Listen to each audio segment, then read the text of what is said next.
So what does the WNBA have against Caitlin Clark? She's their marquee player, but they're letting her get manhandled. And if they're not careful, they're going to break her. We'll talk about that next on the ProZone.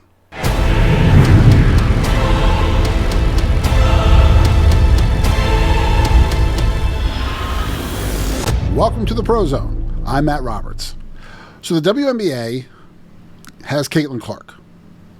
She's established herself in college and in the pros of WNBA to be what people expected. You have a young lady who is the top scorer in history in the NCAA. But then she comes to the WNBA and she is changing the face of the game, for lack of a better definition. She's changing the face of the game. She comes in, she's getting the attention, she's putting the butts in the seats, she's drawing the crowds because they want to see her play. So why is the WNBA not protecting that asset? You see, in the NBA, when Michael Jordan came on the scene, he was a game changer. He was a once-in-a-generation type of player, okay? For Jordan, it's probably more once-in-a-lifetime type of player. He was the greatest I've ever seen, and I've seen a lot of them, okay? So if you have someone like Jordan, for about 2 years, he was getting roughed up by the bullies and the Detroit Pistons, the bad boys of Detroit. Isaiah Thomas, Bill Laimbeer. I mean, Bill Laimbeer was just a thug right off the top, but that's just how they played, okay?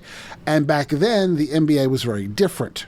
You can have the hard fouls. You can be aggressive. You can take, nowadays, if you saw a foul like that happened to Jordan or anybody else from the Pistons, that would be a flagrant foul today, and then it was just kind of a hard foul. So when the NBA realized that Michael Jordan was really that much of an impact player for them, and meant a lot of revenue, they ended up changing the rules a bit. They had the Jordan rules where you got a lot of fouls called against you. If you recall, back in 1992, during the Dream Team, the only Dream Team, I'll talk about that separately, maybe in a little short bit, but the 1992 Dream Team was the Dream Team. And I was blessed enough to grow up watching that when it actually happened. Never had been seen before. The pros never played in the Olympics like that. So you had Michael Jordan in a photo shoot. Michael Jordan, Larry Bird, and Magic Johnson were doing a photo shoot. And Magic Johnson, he did this. You can't get too close to Michael, it's a foul. You haven't committed a foul in almost a year and a half, man. How can you talk? My goodness. So Magic Johnson, as you heard, said, can't get too close to Michael, it's a foul. That was the Jordan rules. Every time you got near Jordan, they called a foul. They just started calling a lot more fouls because they had to protect their asset. Now, well, that's favoritism. That's called business. When you have a person like Jordan who puts it all out in the court and sells a ton of tickets and generates a ton of TV revenue, you need to protect that player. So you're going to call a lot of fouls, again, in his favor, okay? And then you're going to get protectors. Like Charles Oakley was a protector for Michael Jordan, right? His enforcer. With the transfer portal, it's getting harder and harder for high school athletes to be seen by colleges. The college coaches are going to load up their rosters with players on the portal, more established players. So you have to find a way to set yourself apart. Well, one to do that is not to put that on a website, some recruiting website, and hope that they find you, because coaches don't go to recruiting websites as a rule. They just don't. They don't have to, especially the bigger schools. You need to get exposure. You need to make sure that you're seen by these coaches. Now, you can develop your own resume. Work on your strength, work on your playmaking, work on your academics, work on your discipline. That's great. But you can have the greatest product ever, and it's worthless if nobody sees it. That's where I come in. I run TitanScouting.com. Titan Scouting is athlete marketing service. I've been doing this for over 20 years. I make sure that athletes get exposure. Inexpensive and thorough. I work incredibly hard. I make sure that you guys get out to all the coaches, as many coaches as possible, to make sure that they know who you are. You get exposure, you get on their radar, and then they have you on their list. So when it comes to recruiting, they'll say, oh, I remember this kid, and they'll reach out to you if they're interested. That's what I do. I make sure they know who you are. It's very hard work, but I don't mind doing it because it helps athletes get a home. You contact me, titanscouting.com, or go to Instagram, Titan Scouting, or Recruit Boss. One of those two, you can find me there. Message me, let me know what you want. We'll get you started. We'll customize your package for you. And then once you're locked in, we'll make sure that not only will I talk to coaches for you, but I will also guide you through the recruiting process and kind of be a go-between. I don't do negotiations. I'm not an agent. I'm just here to help you get exposure, get a deal, and get into college. That's what I want to do. Find you a home so you can play at the next level. Contact me, titanscouting.com. And I'll help you know your goal. And the Indiana Fever picked up Sophie Cunningham. Sophie Cunningham is the enforcer for Caitlin Clark. But there's only so much that Sophie Cunningham can do. I mean, she's there to rough up whoever tries to take out Caitlin Clark. But the thing is that there are too many players out there that are trying to take out Clark. Way too many. And what they're doing on the court is absolutely ridiculous. Let's take a look. I mean, let's take a look at, I want to pull this up online. There was a sequence of fouls that just recently happened, okay? Here are some. Caitlin Clark being grabbed with no foul. Just grabbed, okay? There's another, there's a shot here where one player is grabbing a fistful of hair off of Caitlin Clark's head, off the back of her head. A fistful of hair. That's a flagrant foul. It's pretty obvious. They're not even hiding it. You've had checks. You have here's a sequence of fouls. They're playing Dallas. Listen to the announcer here. She calls all the fouls that happened to Caitlin Clark in one possession. All right, here we go. The ball handler. There's a grab. There's a hold. There's another grab. I mean, all of those are fouls. Every single one of them. And here, that's a foul. And finally, they call. There are like 3 or 4 fouls in one possession by Clark. Now, those are just regular fouls, but there are some vicious things like people putting their thumbs, putting their thumbs or fingers into her eye, which could seriously hurt her. She's getting body checked. She's getting thrown down. There's a litany of issues, of things that people are doing to Caitlin Clark. And the worst part of it is the other team, when they're doing this stuff, they're over there laughing about it. It's not like they're pretending that it was an accident. They're intentionally trying to hurt her. Well, that's stupid for several reasons, okay? The questions you have to ask are this. 1, why are they doing it?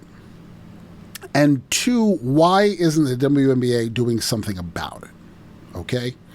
Now, why are they doing it? It's pretty straightforward. How do we say this without offending everybody? All right. Women are very competitive. They just are. However, women will attest to this. Women are also very petty. They can be very petty. Not all of them, but a lot of them can be very petty and very jealous. So when you have a league of women who've been playing for 25, 27 years, okay, WNBA's been around, and they haven't had really much success. I mean, let's be real. The NBA has to help the WNBA monetarily to the tune of $15 million every year. Every year they have to give them $15 million because the WNBA keeps losing money. So the NBA is keeping them alive, right? So you have a woman, or you have a league that is not produced with the current talent roster. It's got some talent. It has some talent in the past. Diana Taurasi, Cheryl Swoop, a lot of different talent that they've had over the years, okay? But they've never put the asses in the seats. They never generated enough of a TV audience, enough revenue. You might say, well, why? Why? Because the product was bad. If you look at WNBA over the years, the quality of play has been awful. It's been substandard. It's not to the level that people want to pay money for. People have come to expect from a professional league.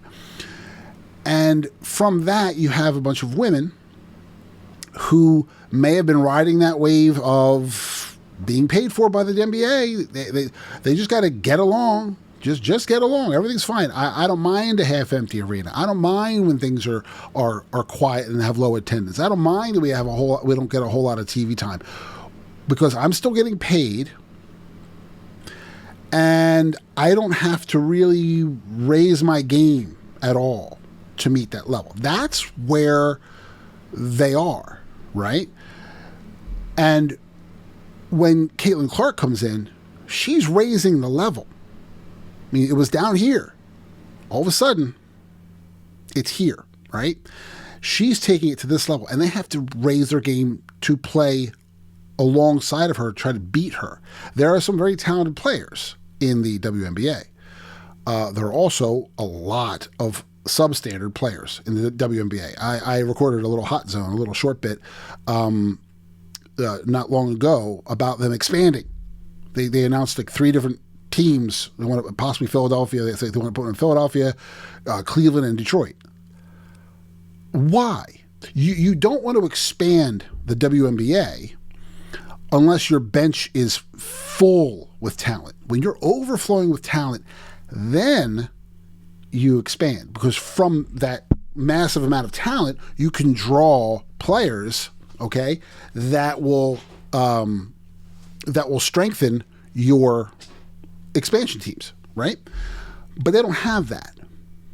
They're not in that position yet, and they're going to expand it. And what that's going to do is take this lower level talent, okay? I would say lower and medium level talent. There's a few that raise above it. Aja Wilson, Paige Beckers, Caitlin Clark. Some would say Angel Reese. I say not really. Angel Reese is actually pretty terrible. Fight me on it. She's terrible. The film speaks for itself. But there are some good players out there.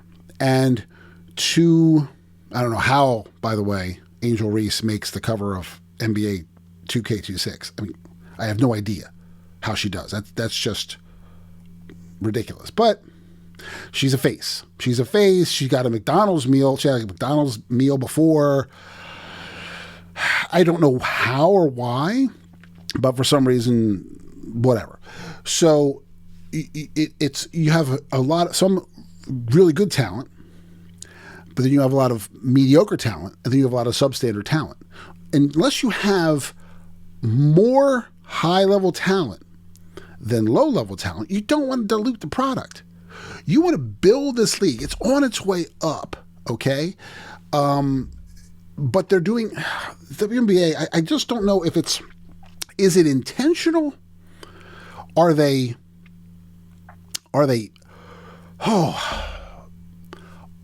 morons, or are they just ignorant? I'm not quite sure how to. Let me break it down. This is why I think that they have problems. When you have a league that's not making enough money yet to be self-sustainable, okay? They're not in the black, so the black, right? Red is loss, black is profit. They're not there yet. They still have to be helped by the NBA. When you're not getting enough attendance, you're not getting enough TV viewership, you don't have a plethora of talent, that's strike one. The next issue is your play, your gameplay is, how do we explain it? How to describe that? your gameplay is been damaged, tarnished by this horribly, overly physical, flagrant fouling on the court. Stuff they're doing to not just Caitlin Clark, but to others. I mean, literally grabbing women and throwing them down to the court. I mean, two hands, just throwing them down. And no fouls called. And then they laugh about it. They just sit there and giggle, proud of themselves. And you know who does that? You know who are the ones that always foul or try to cheat or do are abusive on the court? Those people who do not have the talent, they do not have the ability, they rely on being thugs on the court. That's what they do. They rely on brutish play to distract from the fact that they can't play. That's just what it is. On the other side, you have people, again, that are jealous of the talented players. And the one that's getting a lot of attention is Caitlin Clark. She's getting a ton of it. So they're going to go after her. The other issue you have, which ties into the fouling, is the referees. The officials in the WNBA are absolutely a disaster. You're not going to have a quality product unless you replace the referees with more competent ones who actually will call the fouls as they see them. Well, it's going to slow down the pace of the game. It's going to improve the quality of the play. And if they're going to call the fouls, people will be less inclined to commit the fouls. Look, let's just go back to like high school ball, okay? Because to be honest with you, a lot of WNBA play, it's not much better than high school ball in the grand scheme of things. If you put male high school player, I think someone did that. They had male high school player against a team of female WNBA players, and the males killed them, high schoolers, okay? If you're at a high school game and there's two teams out there that are going to commit a lot of fouls, okay? Even if it's just one team, the referee is going to call a lot of fouls. And a lot of times I've filmed and watched more than enough of my share of high school basketball games. The refs sometimes call too many, all right? They'll get whistle happy, especially early in the season. And when they're making so many calls, it slows the pace of the game down. But at some point, the players say, you know what, we're not going to be able to get away with this crap. We better just play the game because we'll never get out of here. And they're going to get tired of having fouls called against them all the time. And every time there's a foul called against them, the other team goes to the free throw line and they put up potentially 2 points. You're giving them free points. The referees need to start enforcing stuff more. And that comes from the head down. The WNBA needs to clamp down and say, guys, look, hold on a second. Here's some things we have to do to fix it up. One, we have to find a way to protect Clark. She is invaluable. Invaluable. If she gets hurt, we're screwed. It hurts the league tremendously. And here's an example. The Indiana Fever, okay, averaged 1.8 million people, averaged 1.8 million with her playing. Without her playing, the average fell to 847,000. That means attendance dropped 53% when Caitlin Clark was hurt. Back in May, she got hurt. And when she got injured, I think I can find that. When she got injured back in May, they lost so much revenue as a team. Let me find the May 27th article here. Here we go. Back in May when she was injured, Caitlin Clark's injury has sent get-in ticket prices for the Fever's rivalry game against the Chicago Sky down 71% from $86 to $25. This is via TickPick, the ticket tracking account software. The June 7th game was moved to the United Center, the 21,000 seat home of the Chicago Bulls, to the largest arena in the NBA. So when she wasn't playing, ticket prices went down. But then when she was playing, they had to move it to a larger arena. That's how many people that Caitlin Clark draws because they want to see her play. So WNBA said, that's going to cost us a lot of money. Let's look at some more numbers here. To fill seats at the Chicago Sky, right? To fill seats in that game, Chicago Sky had to sell tickets at $3 to avoid playing in front of a half-empty arena. $3 to fill in those spaces because no one wanted to see the game if Caitlin Clark wasn't there. But what about Angel Reese? Angel Reese was playing, and Angel Reese said, oh, they want to see me too, not just Caitlin Clark. She said that last season. They're here to see me too. I'm like, well, let me see if I can find that. Hold on a second.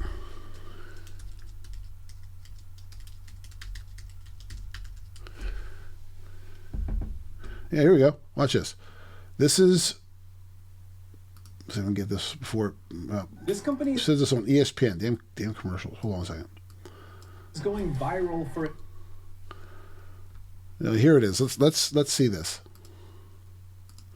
Here we go. This is from on ESPN from a year ago. Okay, ready? Here we go. I think so many people are watching women's basketball right now. It all started from the national championship game, and I've been dealing with this for 2 years now. And understanding, negative things have probably been said about me, but honestly, I'll take that because look where women's basketball is. People are talking about women's basketball, but you never would think that we'd be talking about women's basketball. People are pulling up to games. We got celebrities coming to games, sold out arenas, just because of one single game. And just looking at that, I'll take that role. I'll take the bad guy role, and I'll continue to take that on and be that for my teammates. And if I want to be that, and I know I'll go down in history, I'll look back in 20 years and be like, yeah, the reason why we watching women's basketball is not just because of one person. It's because of me too, and I want y'all to realize that. People are watching women's basketball. It's not because of one person. It's because of me too. However, if it was because of her too, then why do they have to sell tickets at $3 to sell out the arena or fill in empty seats, not even sell it out, fill in empty seats when Angel Reese was playing and Caitlin Clark wasn't? Because they don't want to come see Angel Reese play. Some might, but the vast majority, they don't. The numbers speak for themselves. They want to see Caitlin Clark play. It's that simple. They don't want to see Angel Reese have 15 me-bounds in a game.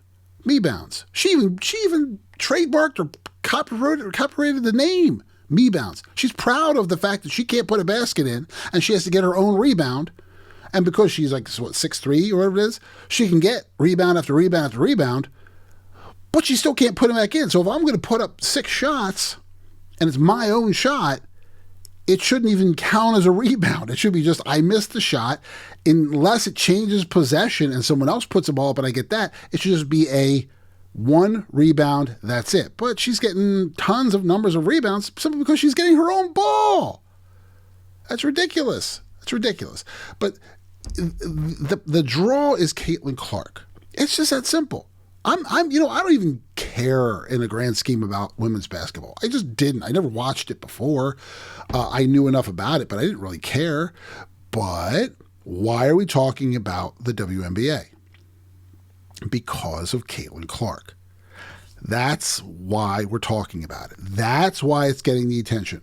Because you have somebody like her who broke pretty much every record you could think of in college. She was so far better than any other woman playing the game in the NCAA. And she enters the WNBA. Now, Caitlin Clark, she was on a $3.1 million, on track to earn $3.1 million in nil money. Name, image, and likeness money, right? $3.1 million. She left, here it is, she had an estimated $3.1 million in nil deals in college, but she took a salary of $76,535 in her first WNBA season. That's it. In her first season. It's part of her $338,000 contract. So she walked away from $3.1 million. She could have stayed in college for another year. And with this whole house settlement and everything else, she could have made out big. Because right now, she would have been done. This last year would have been her last year. But still, she would have probably made far more than $3.1 million. So she came to the WNBA making only about $76,000. But why? And I was questioning that before. I almost, I was vocal a little bit about well, maybe she should stay and take that no money because you're not going to get any salary in the WNBA. But I misjudged her impact. And I'm man enough to admit when I'm wrong. When she got to the WNBA, she made such an impact. It took a second, but Nike finally got her a contract. They got her signature shoe. What's it? The Kobe 5 Protro, right? They got her signature shoe. She signed an 8-year deal worth $28 million for her shoe. The largest endorsement contract for any WNBA player. Adidas offered her $6 million, but Nike topped that with $28 million. Nike did something similar with Michael Jordan. Okay? And the shoe, so popular, it sold out in like a minute, 2 minutes tops at $190 per pair. $190 per pair, all gone in record time because of how popular Caitlin Clark is. And the WNBA, I don't understand why they don't see it. I just cannot comprehend it. And it's not just ownership. Like, it's not just like the executives. I'm talking about team ownership. They don't see it. There is a woman who, the owner of Sheila Johnson, is the owner of the Mystics. And when Caitlin Clark was given the Time Magazine Athlete of the Year for last year, and there's no doubt, the impact she had, the attention she brought to the WNBA, and again, NCAA all-time record breaker, Sheila Johnson had an issue, and she said, it has taken the WNBA almost 28 years to get to the point we are now, and this year something clicked with the WNBA, and it's because of the draft of the players that came in. It's not just Caitlin Clark. It's Reese. We have so much talent out there that's been unrecognized, and I don't think we can pin it on one player. She's already taking the luster away from Caitlin Clark. But give me a second. Let's hear the audio of Sheila Johnson, what she said about Caitlin Clark's recognition as the Time Magazine Athlete of the Year. Let's pay attention to this. It has taken the WNBA almost 28 years to get to the point where we are now. And this year, something clicked with the WNBA, and it's because of the draft of the players that came in. It's just not Caitlin Clark. It's Reese. We have so much talent out there that has been unrecognized. And I don't think we can just pin it on one player. There has been, this phrase has been couched, hasn't it? The Caitlin Clark effect. Why do you think that has been the case? Well, I want to be very diplomatic about this. It's just the structure of the way media plays out race. I'm going to be very honest. I feel really bad because I've seen so many players of color that are equally as talented, and they never got the recognition that they should have. And I think right now it is time for that to happen. So last night we read Time Magazine where Caitlin Clark was named Athlete of the Year. Why couldn't they have put the whole WNBA on that cover and said the WNBA is the league of the year because of all the talent that we have? Because when you just keep singling out one player, it creates hard feelings. And so now you're starting to hear stories of racism within the WNBA, and I don't want to hear that. We have got to operate and become stronger as a league and respect everybody that's playing. She just brought up race. She's the one that did it. She brought it up. She's, you're starting to hear that. I don't want to do that. But you did it. You prefaced your entire argument, your entire statement against Caitlin Clark being named the sports person of the year or the athlete of the year off of race. There's no reason for that. There's no place for that. Caitlin Clark was not recognized because she's a white athlete. She's recognized because she's changed the game. Michael Jordan got recognized like crazy over all kinds of players, right? But was it because of his skin color? No, it was because of his talent. if a player has talent, he's going to get recognized. Here, I'll give you an example. Shaquille O'Neal. Shaquille O'Neal was a lot of hype when he first came on board, but he wasn't hitting his stride. He wasn't making an impact. Then he started to get better and better as he went on. I mean, he was impactful, but he wasn't really Shaq yet. He wasn't super dominant because he was learning, right? As he got better and better in the NBA, he said it himself, he wasn't getting the praise that he expected to get. And the reason he wasn't getting that praise is because he hadn't won championships. You could be as good as you want to be, but if you're not winning championships, they're not going to talk about you the right way, okay? He wasn't putting out the numbers. He was getting better, but he wasn't making the big impact. Now, Caitlin Clark hasn't won championship yet, but she's only been it for 1 year, okay? And she came in with a massive resume, massive, from college. She came into the WNBA, and she has literally changed the way the game is being played. I mean, teams are changing the way they're playing to defend against her. So she's got a massive amount of impact. And for her to make it about race, and she's not the only one. This is the part that I really don't want to even bother touching into, but I kind of have to because they're the ones that bring it up. Sheila Johnson brought it up. There are some out there who, and there's no reason for it, there's none, but there's some out there who will say, well, it's racist. But here's the problem. The problem is the breakdown. The WNBA is 64% of the WNBA players are identify as black or African American. Right, 64%. Well, then after all those years, how come they weren't getting recognized? But they did. They did. All right, Cheryl Swoops, stud, legend. Okay, but the product sucked. While Cheryl Swoops was great, she was just great in a flagging league and also very young league, okay? Now, all of a sudden, you have somebody who's bringing it to a totally different level, and she's getting all the attention. But why? Is it because of her skin color? No. She's getting the attention because of her talent and her value. Her value to her franchise, but what she brings to the game.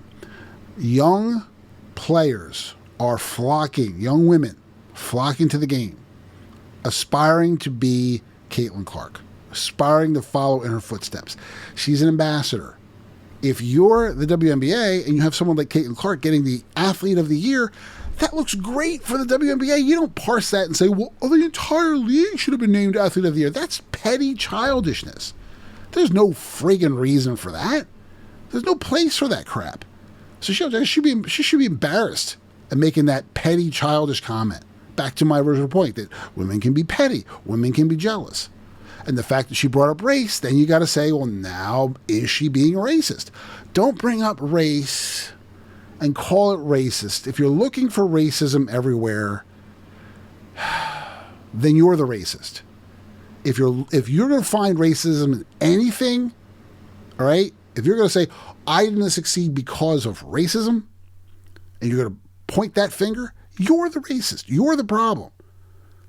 But a mature adult would say, Caitlin Clark was awesome. She was a talented player. She deserves the accolades. It's great for the WNBA. If they asked me, Matt, what would you say about Caitlin Clark? Hey, man, look.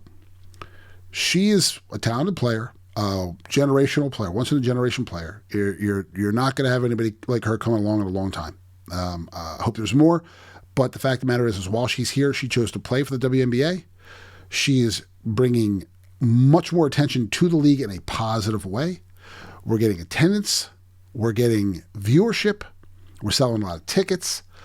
And what we're trying to do is establish a really solid credibility of the WNBA so we can start turning a major profit. And Caitlin Clark, in players like her, will lead us in that direction.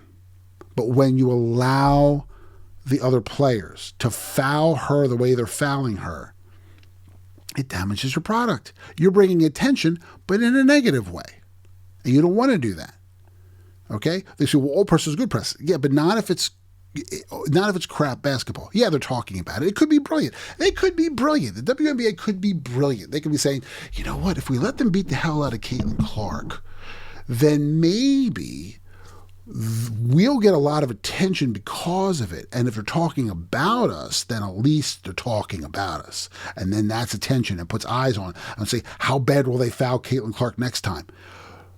I don't think they're brilliant because they haven't been able to turn a profit in over 25 years. Okay?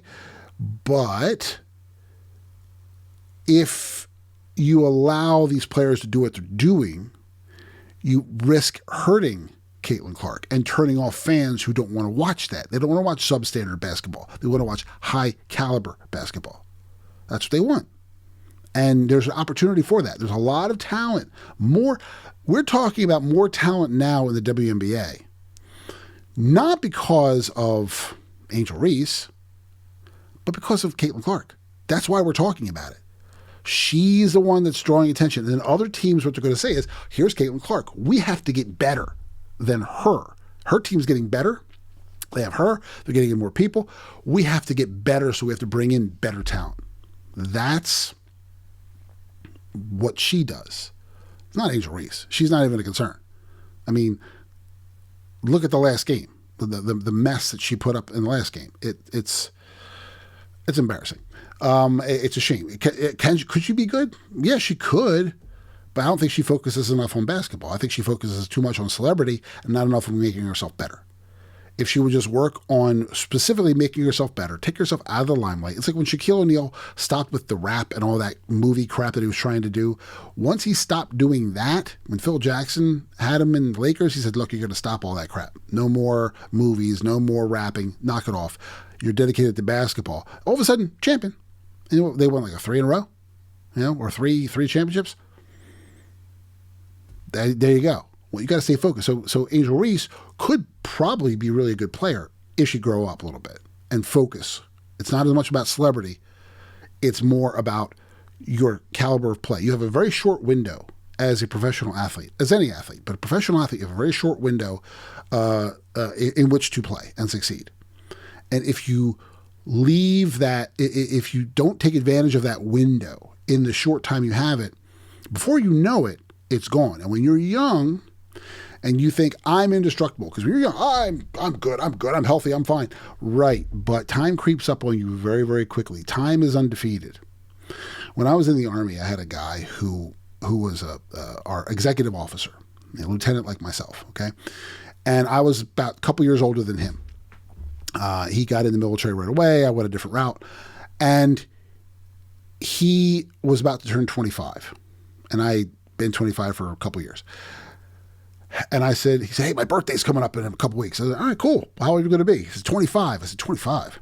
I said, okay, well, just give you a heads up. First warranty expires at 25. He said, what are you talking about? So you're going to start feeling aches and pains in your shoulders, your joints that you never felt before. He says, oh, no, man, I'm in great shape. And he was in phenomenal shape. He was one of those Ranger stud military guys.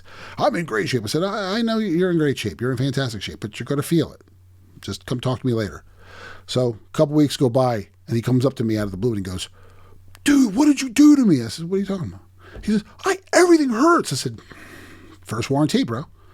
Time is undefeated. Your body can only take so much. You start feeling more and more. At 25, it's the joints you start feeling things. At 30, your metabolism starts to slow down. At 40, it grinds to a halt. At 50, you start, about 50, you start having to use reading glasses because you can't see things as clearly, or things start to hurt more for no reason. The older you get, the more it adds up. And no matter how much in shape you are, you're going to feel those things. So when you're an athlete, like Angel Reese, even Caitlin Clark, or anybody else, right? Audra Wilson, Paige Beckers, they're 24, 23-year-old young ladies right now, and they feel indestructible. A couple more years, 3-4 years, you're going to start to feel those things. You're going to start to lose a step. That's why players, they retire so young, 35 years old, 30 years old, 33, they're done. That's why the average career length for an NFL player is 3 years. 3 on the average. Because their bodies can't take it. You just can't. It's everybody is a little bit different. You have aberrations like, Tom Brady, who can play into his 40s, or LeBron James, who can play into his 40s. But again, LeBron James, had he been playing the ball they played in the 90s, in Jordan era, he would not have played nearly as long because, number one, he doesn't play as many minutes. Number two, it's not nearly as physical. So he's able to last longer because there's a lot less strain. Plus, he has better equipment, better physical therapy, better conditioning. That's all part of the package, okay? These young ladies have that too, but you have to focus on that short window you have as an athlete. You have to focus on your talent, your gameplay. Establish yourself as a legend in that short window. And then after that, once you're done, now you can start to focus on your celebrity. Take that with you. Take the resume you built as a pro and parlay that into a future, like Shaquille O'Neal's been doing. Established himself as a pro, as a legend in the game. And now he's endorsement deals all over the place. And he's got a good personality. He's a pretty straightforward, honest guy. He's a good dude, from what I've read. That's what someone like Angel Reese should do. Something that Caitlin Clark is doing. Her career is going to take her far beyond the WNBA. I mean, even when she was hurt, she was on the sideline. She looked like she was coaching, which looked natural, which is crazy. But that shows the wisdom of her years and her approach to the game. So they need to protect her and figure out what they're doing because they're destroying their product. This whole race thing needs to just be pushed away. You don't need it. It's not everybody. It's not. There's people who are, black commentators who understand it. They respect her. Yeah, here's a sequence. Listen to the sequence here. This is off the Hater Report on X, on their account. Let's pay attention to the series of people who are talking about Caitlin Clark. Like Caitlin, I think she got 17% of all flagrant fouls were against her last year in the WNBA. I was like, come on, you big dummies. Is she getting hyped? Yes. But she was in the backyard. She was putting in the same time, sometimes maybe more than you were. I can't fault her. I think this young lady, Caitlin Clark, you really getting to see her explode. I think she's going to be probably the first WNBA player to average like about 34, 35 a game. She loves to compete. Y'all want to take cheap shots at me? Whatever. It's part of the game. I'm gonna keep hooping. You guys came for basketball. Yeah, Let's talk about basketball. Yeah. Come on now. Amazing. A beast. She is the truth. Caitlin Clark is responsible for nearly 27% of the WNBA's league-wide activity in 2024, including attendance. 1 in 6 tickets sold at the WNBA arena attributed to Caitlin Clark. I can relate to that young lady, and I felt for her. I know what it's like to be hated. I know what it's like to be a black woman and hated because of my color. Yeah. I can't imagine this young lady, I don't want to use hate, but despised. And people just having, she brought some on herself a little bit because she's cocky for a good reason. And I love that about her. To watch the dynamics and the media, they had their narrative. And I was pleased and proud to see the narrative wasn't the truth. That's respect, okay? So not everybody's racist. They respect her for her work. There's always going to be people who are racist, always, and from every angle. There's always going to be somebody who's playing the race card. Always going to be somebody who's pointing fingers. No place for it. It's mutual respect. You have legends talking about Caitlin Clark, okay? She's putting in the work. And let's look at her numbers. That guy said 27% of all revenue is basically generated by Caitlin Clark, right? Well, let's take a look at numbers. That guy said she might be averaging 34 points. Well, let's take a look. In June, most points per game, Caitlin Clark, 26 points per game. They said she could be averaging 34. She's at 26. Sabrina Ionescu, 24.4. Paige Beckers, 23.7. They're all white players. Doesn't matter. Those are your top three, right? let's take a look at some more numbers here. Fastest to 1,000 points and 500 assists. Okay? Here's the top 6 in WNBA history.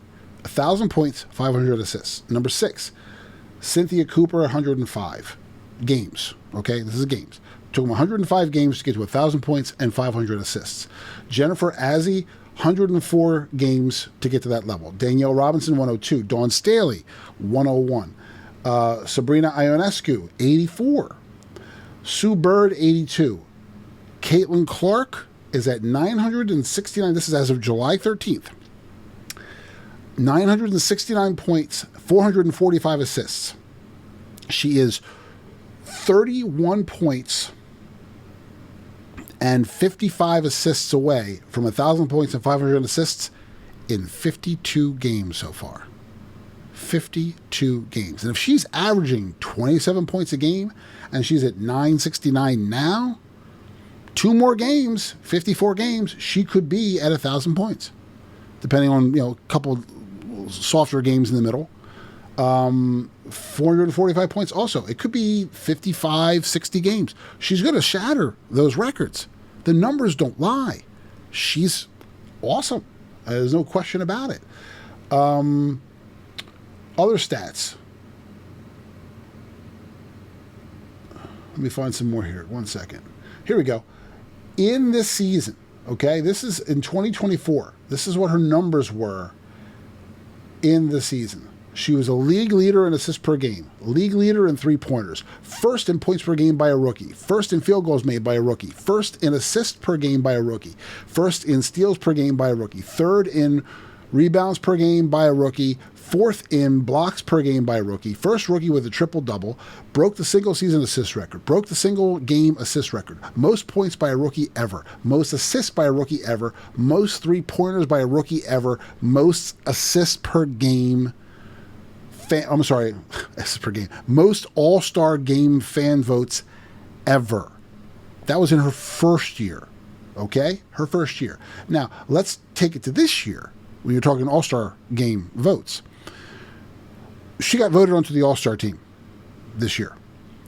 But in the league, the Jallis Petty ones voted her the 9th best guard on votes, the 9th best guard in the entire league. Number 9.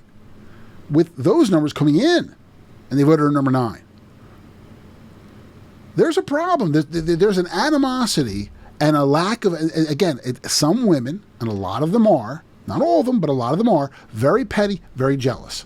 They might give you the accolades on social media, they might say it to your face, but behind your back, they're devious when it comes to their competition. All right? Some say it's good, some say it's not so good. But when you're not propping up a player in your league who is doing all of this and changing the face of it, that hurts your league. It hurts your reputation. It makes you look petty and childish. She's a beast. And the WNBA won't embrace that. And there's too many players out there who are trying to injure her. And you can't allow her to be injured. You just can't, because it hurts your game. It's that simple. So how do you fix it? Well, I don't know how they're going to fix it. I mean, first off, they got to get better referees. That's something they have to do. They have to start calling more fouls. So better referees means calling more fouls. The league has to rain down hell on those referees and say, guys, you got to start calling more fouls. We got to change it up a little bit, because we can't have her being abused and thrown around, and other players being thrown around the way they are, because it hurts the product. It's that simple. Until then, and then you got to embrace her. She has to be your ambassador. You should have Caitlin Clark everywhere. Everywhere. She should be representing you should be fighting for her to represent your brand. Yes, you want to spread the wealth. You want to push other stars as well. But let's be real.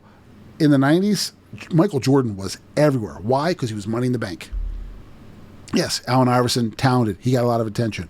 Shaq, a lot of attention. Hakeem Olajuwon, talented player. Not as much attention. Tim Duncan, not as much. Phenomenal player. A lot of great players in there. Back in their day, Larry Bird, Magic Johnson, Dr. J, everywhere. More so Bird and Johnson, everywhere, because they were so damn talented. And the league saw that and said, we have to use it. So take your talented players, take your big names and use them.